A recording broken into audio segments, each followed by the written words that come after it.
Malayali from India തീർച്ചയായിട്ടും നിവിൻ പോളിയുടെ നായക നിരയിലേക്കുള്ള ശക്തമായിട്ടുള്ള ഒരു തിരിച്ചുവരവാണ് ചോദിച്ചിട്ടുള്ളത്. നമ്മുടെ സമൂഹത്തിലുള്ള ഒരുപാട് വിഷയങ്ങളെ തമാശയുടെ രൂപേണ കാണിക്കുന്ന ഒരു ചിത്രം എല്ലാത്തരം പ്രേക്ഷകരെയും തൃപ്തിപ്പെടുത്തുന്ന രീതിയിലാണ് സംവിധായകൻ ഒരുക്കിയിരിക്കുന്നത്.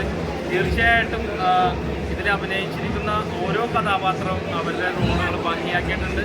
തീർച്ചയായിട്ടും ധൈര്യമായിട്ട് നമുക്ക് കാണാൻ പറ്റിയ ഒരു നല്ലൊരു ചിത്രമാണ് മലയാളി ഫ്രം ഇന്ത്യ.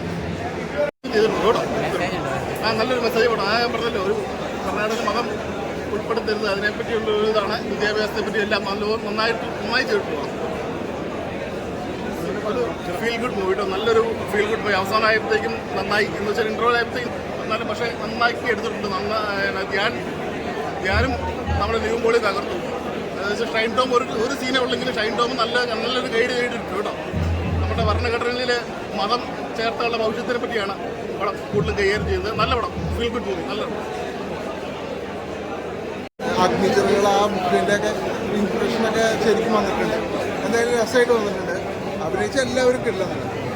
മറ്റേ നിവിൻ പോളിയുടെ ഒക്കെ നല്ല ഗംഭീരമായ പെർഫോമൻസ്. എന്തായാലും തിയേറ്റർ വാച്ചോളായിട്ട് എനിക്ക് തോന്നി നല്ല പടം. ഇത് ശക്തമായ തിരിച്ചുവരവാണ്.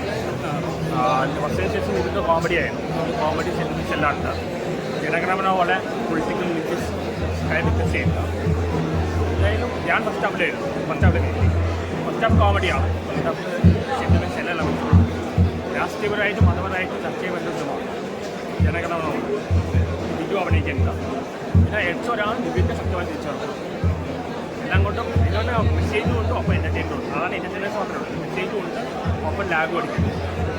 ഒരാൾ നിവിൻ്റെ ശക്തമായി തിരിച്ചുവരണം. നല്ലൊരു തീമാണ്. കുറച്ച് കോമഡിയൊക്കെ അറ്റൻഡ് ചെയ്തിട്ടുണ്ട്. പക്ഷേ അതിനേക്കാളും കോമഡിയൊന്നും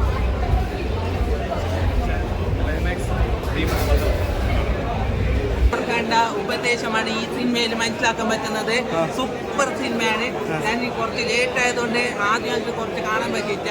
അതിനുശേഷം ഞാൻ പടത്തിൽ കരിഞ്ഞു പോയി. നല്ല സൂപ്പർ, എല്ലാവരും കാണുക. ഇത് നല്ല നിവിൻ പോളി ഈ പാറ്റി തന്നെ പറയും. ഈ സിനിമയിൽ പാറുകയാണെന്ന് തന്നെ പറയാം. അത്രയും മനോഹരമായ ഗംഭീര പെർഫോമൻസാണ് നിവിൻ പോളിയുടെ. ഇഷ്ടപ്പെടാത്ത ആൾ ഈ സിനിമ ഇഷ്ടപ്പെടും. നല്ല എന്തായാലും 100 കോടി അടിക്കും നമുക്ക് 100% പ്രതീക്ഷയുണ്ട് ഈ സിനിമയിൽ. അപ്പോൾ നമുക്കൊരു അഗ്നിച്ചിറകുകൾ എന്ന പുസ്തകത്തിൻ്റെ ഒരു ഉപദേശമാണ് ഇതിന് കൊടുക്കുന്നത്. ആ കുട്ടി ഒരച്ഛൻ പറഞ്ഞ കഥയിൽ കുട്ടിക്ക് വിജയകരമായിട്ട് എത്തിക്കുന്നു ആ സിനിമയിൽ. എത്ര സ്റ്റാർ കൊടുക്കാം? 5-ൽ എത്ര സ്റ്റാർ കൊടുക്കാം? 5-ൽ എത്ര സ്റ്റാർ കൊടുക്കാൻ പറ്റും? എത്ര സ്റ്റാർ കൊടുക്കാം? 5-ൽ 5 തന്നെ കൊടുക്കുക. ഈ സിനിമക്ക് ഒന്നും പറയാനില്ല, പൊളിയാണ്. പിന്നെ മഞ്ഞു ചേച്ചിൻ്റെ അഭിനയം, ഒരു കുടുംബവിശേഷം, സൂപ്പർ സിനിമയെന്ന് തന്നെ പറയാം. എല്ലാവരും കാണേണ്ടതാണ്. കുട്ടികൾക്കെല്ലാം നല്ലൊരു ഇഷ്ടപ്പെടും ഈ സിനിമ, ഒന്നും പറയാനില്ല. അതുപോലെ തന്നെ മ്യൂസിക്കും അതിലത്തെ ഡയറക്ടറൊക്കെ എല്ലാം നമ്മൾ ഇത് പ്രാർത്ഥിക്കണം. അത്രയും ആളുകളൊക്കെ ചെയ്ത സിനിമ. പിന്നെ മ്യൂസിക്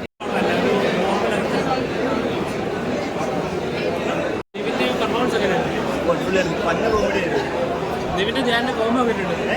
നിവിൻ്റെ ധ്യാനിൻ്റെ കോമ്പോ ഫസ്റ്റ് ഹാഫ് കണ്ടുപിടിയായിരുന്നു. ചിരിച്ചു. പടം എങ്ങനെ ചെയ്തിച്ചു കൊണ്ടാ? കോമഡിയാണോ? ആ കോമഡിയാണ്. പിന്നെ അതിനകത്ത് സീരിയസ് ഉണ്ട്.